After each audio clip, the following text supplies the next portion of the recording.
दोस्तों, आज का ये वीडियो लाइट की कॉर्पस्कुलर थ्योरी के ऊपर चर्चा करने के लिए स्पेशली बनाया है। इस वीडियो में हम जानेंगे कि लाइट की कॉर्पस्कुलर थ्योरी आखिर है क्या, कैसे इसका शुरुआत हुआ था और कैसे सर आइजैक न्यूटन ने लाइट की कुछ फिनोमेनास को एक्सप्लेन करने के लिए इस थ्योरी का इस्तेमाल किया था। दरअसल ये कहानी शुरू होता है सन 1637 में। उस समय रेने देकार्ड्स द्वारा दिया गया थ्योरी यही कहता था कि लाइट बहुत छोटे छोटे डिस्क्रीट पार्टिकल्स से बनता है। इसे ही कॉर्पस्कुलर थ्योरी ऑफ लाइट कहा जाता है। इनका कहना ये था कि वो छोटे पार्टिकल्स जिससे लाइट बना हुआ होता है उनकी कुछ मोमेंटम होता है और वे एक फाइनाइट वेलोसिटी से स्ट्रेट लाइन में चलते हैं, इसलिए लाइट का गति भी स्ट्रेट होता है। इस थ्योरी का बेस उस समय की एटॉमिसिज्म की आइडिया से ही आया था। उस समय यूरोपियन दार्शनिक ये मानते थे कि यूनिवर्स दो चीज मैटर और मोशन से बना होता है। इस आइडिया का शुरुआत 17वीं सेंचुरी के दौरान हुआ था, जब वैज्ञानिक और फिलोसोफर्स बहुत सालों से मानता आ रहा एरिस्टोटल की बताई चीज़ों से थोड़ा अलग और एक नए इन्फॉर्मेशन की खोज कर रहे थे। उस समय के बहुत से यूरोपियन दार्शनिक और विद्वान लोगों ने एक नए आइडिया को मान लिया था, जिसे जाना जाता था मैकेनिकल फिलोसफी के नाम से, और ये सब हुआ था लगभग सन 1610 से सन 1650 के दौरान। इस दर्शन के अनुसार यूनिवर्स दो चीज़ों से बना है, एक है मैटर और दूसरा है गति यानी मोशन। यहाँ तक कि वे दार्शनिक ये मानते थे कि ह्यूमन बॉडी, माइंड, उसकी सोच और आत्मा भी एटम्स का बना है। 17वीं सेंचुरी के दौरान मैकेनिकल फिलोसफी के एटोमिस्टिक पोर्शन में बहुत ज़्यादा डेवलपमेंट हुआ था गैजेंडी के द्वारा, और उनके साथ रेने देकार्ड्स और बाकी एटोमिसिस्ट का भी बहुत बड़ा योगदान रहा था। पियर गैजेंडी ये चाहते थे कि नेचुरल सभी फिनोमेनास को हम एटम्स की नज़रिए से देखें और उनका सॉल्यूशंस और एक्सप्लेनेशंस भी करें छोटे स्केल में। इसलिए उन्होंने एटोमिस्ट मैटर थ्योरी का इजाद किया था, और ये काम उन्होंने किया था क्रिश्चियन थियोलॉजी के अनुकूल। उनके थ्योरी में 5 पोस्टुलेट्स दिए गए थे। पहला पोस्टुलेट माना था भगवान की अस्तित्व है। दूसरा, भगवान ने एक फाइनाइट नंबर में बहुत सारे अदृश्य और मूविंग एटम्स को बनाया है। तीसरा, भगवान का अपने सृष्टि से एक डिवाइन रिलेशनशिप बना है। चौथा, उन्होंने इंसानों को अपने मर्जी से काम करने की छूट दिया है। और पांचवा, इंसान के अंदर जीवात्मा मौजूद है। गैजेंडी का कहना यह था कि एटम्स एम्प्टी स्पेस में मूव करते हैं, यानी कि स्पेस एम्प्टी होता है, जो कि एरिस्टोटल की सोच से बिल्कुल अलग था, क्योंकि एरिस्टोटल ये मानते थे कि पूरा यूनिवर्स ही एटम से बना है, यानी कि उनके हिसाब से एम्प्टी स्पेस भी एटम्स का बना हुआ है। कॉर्पस्कुलर थ्योरी लाइट की बहुत से फिनोमेनास को एक्सप्लेन करने में सफल भी हुआ था।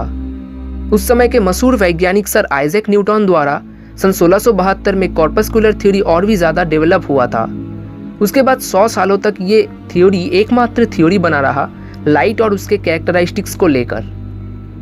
आज की एपिसोड में हम जानेंगे कॉर्पस्कुलर थ्योरी, इसकी सफलता और आखिर में हाइजेंस की वेव थ्योरी के द्वारा रिप्लेस किए जाने के विषय में। तो ज्यादा देर ना किए, चलिए आज का एपिसोड शुरू करते हैं। कॉर्पस्कुलर थ्योरी की कॉन्सेप्ट एटोमिसिज्म की कॉन्सेप्ट से बहुत ज्यादा सिमिलर था, पर एक डिफरेंस ये था कि एटोमिसिज्म की थ्योरी में एटम्स को अदृश्य यानी कि इनविजिबल माना गया था, जबकि कॉर्पस्कल्स इससे बिल्कुल अलग था, यानी कि कॉर्पस्कल्स विजिबल थे। असल में कॉर्पस्कल्स बहुत छोटे इनफाइनाइटेसिमली स्मॉल पार्टिकल्स होते हैं, जिनकी कुछ विशेष प्रॉपर्टीज जैसे कि शेप, साइज और कलर होता है। इसी कॉन्सेप्ट की मदद से हमें बाद में ये पता चला कि कॉम्पाउंड्स की अलग प्रॉपर्टीज होते हैं उन एलिमेंट्स की प्रॉपर्टीज से जिन एलिमेंट से वो कॉम्पाउंड बना होता है। जैसे मान ले पानी, यानी कि H2O बनता है 2 हाइड्रोजन और 1 ऑक्सीजन की एटम से मिलके। तो यहाँ पे हाइड्रोजन और ऑक्सीजन 2 अलग अलग एलिमेंट्स या फिर मौलिक पदार्थ है। ऑक्सीजन किसी भी चीज को जलने में मदद करता है और हाइड्रोजन खुद जलता है, पर उनके द्वारा बनाया गया कंपाउंड यानी कि पानी खुद भी नहीं जलता और किसी भी चीज को जलने में भी सहायता नहीं करता। एनीवे, चलिए अब मुद्दे के विषय में लौट के आते हैं। सर आइजैक न्यूटन ने अपने लाइट की पार्टिकल थ्योरी को डेवलप करने के लिए कॉर्पस्कुलर थ्योरी का सहारा लिया था। उनका भी तर्क ये था कि क्योंकि लाइट का रिफ्लेक्शन और रिफ्रैक्शन जैसे प्रॉपर्टीज देखने को मिलता है, तो इसलिए लाइट पार्टिकल से मिलकर ही बनता है, क्योंकि तरंग या फिर वेव्स कभी सीधी रेखा में नहीं चलते। हाइजेंस की बताई गई थ्योरी ऑफ लाइट से ये बिल्कुल विरुद्ध था, क्योंकि हाइजेंस की थ्योरी के अनुसार लाइट एक वेव है। न्यूटन ने एक ऐसा एक्सपेरिमेंट किया था जहां दो एक जैसे प्रिज्म को एक दूसरे के विपरीत एक स्पेसिफिक एंगल में रख के उससे एक लाइट बीम को पास किया जाता था। लाइट बीम जब पहले प्रिज्म से होकर गुजरता तब वो डिकम्पोज होकर 7 कलर में बिखर जाता था। फिर वो 7 कलर जब दूसरे प्रिज्म से होकर निकलते तब वो 7 रंग फिर से कंपोज होकर सफेद लाइट में परिवर्तित हो जाता था। यानी कि पॉलीक्रोमेटिक लाइट 7 मोनोक्रोमेटिक लाइट में अलग होके फिर मिल जाते थे और फिर से पॉलीक्रोमेटिक लाइट का निर्माण हो जाता था। तो इस एक्सपेरिमेंट से उन्होंने कंक्लूड कर दिया था कि लाइट असल में पार्टिकल्स से मिलके बनता है। पर लाइट की ऐसे बहुत से प्रॉपर्टीज हमें बाद में देखने को मिला जिनको कॉर्पस्कुलर थ्योरी एक्सप्लेन नहीं कर सका, जैसे डिफ्रैक्शन, इंटरफेरेंस और पोलराइजेशन। चलिए इन सब टॉपिक में से पोलराइजेशन के बारे में हम बात करते हैं। मतलब ये जानते हैं कि कैसे न्यूटन की कॉर्पस्कुलर थ्योरी पोलराइजेशन को समझने में असफल रहा। पोलराइजेशन प्रक्रिया में एक लाइट बीम को एक स्पेसिफिक एंगल में रखा हुआ क्रिस्टल में से गुजारना पड़ता है। उस स्पेसिफिक एंगल में लाइट क्रिस्टल की दूसरी तरफ से दिखता है, पर क्रिस्टल की एंगल चेंज करने पर लाइट नहीं दिखता। तो अगर लाइट पार्टिकल नेचर शो करता है तो फिर उसे किसी भी एंगल से दिखना चाहिए था, पर ऐसा होता नहीं है। और एक सवाल आता है कि एक सरफेस में एक ही समय पर लाइट का रिफ्लेक्शन और रिफ्रैक्शन दोनों एक साथ कैसे होता है। इस कॉन्सेप्ट को भी कॉर्पस्कुलर थ्योरी एक्सप्लेन नहीं कर सका। इन समस्याओं का समाधान हमें हाइजेन की वेव थ्योरी से आसानी से मिल गया था, पर न्यूटन की प्रतिष्ठा और लोकमान्यता के कारण 100 सालों तक इसी थ्योरी को सामने रखा गया। पर जब हाइजेन की एक स्टूडेंट यंग ने डबल स्लिट एक्सपेरिमेंट किया और उससे प्रैक्टिकली ये प्रूव हो गया कि लाइट वेव नेचर दिखाता है, तब दुनिया भर के वैज्ञानिकों ने हाइजेन की वेव थ्योरी को मान लिया। उसके बाद मैक्सवेल ने भी लाइट का एक नया थ्योरी सामने रखा जो था इलेक्ट्रोमैग्नेटिक वेव थ्योरी।